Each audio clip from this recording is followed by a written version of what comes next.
তুমি যদি নিজের স্বপ্নের পেছনে দৌড়াও, একদিন সেই স্বপ্নই তোমার পেছনে দৌড়াবে। আর যত কষ্ট হচ্ছে আগামীকাল তত সফলতাই আসবে।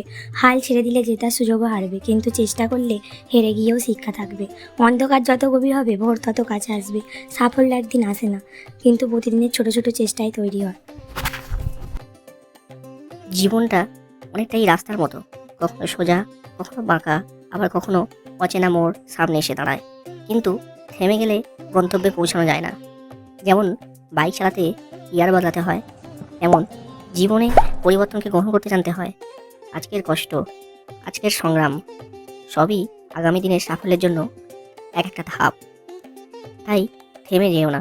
হয়তো রাস্তা কঠিন, হয়তো সামনে ঝড় আছে, কিন্তু বিশ্বাস রাখো, তোমার স্বপ্নের পথে এগিয়ে চলা মানুষকে কেউ থামাতে পারে না। হ্যালো ফ্রেন্ডস, ভিডিওটা যদি ভালো লেগে থাকে তাহলে একটা লাইক করে দিও। আরও সুন্দর ভিডিও পেতে চাইলে সাবস্ক্রাইব বাটনে ক্লিক করো। তোমাদের সাপোর্টই আমাকে নতুন মোটিভেশন দেয়।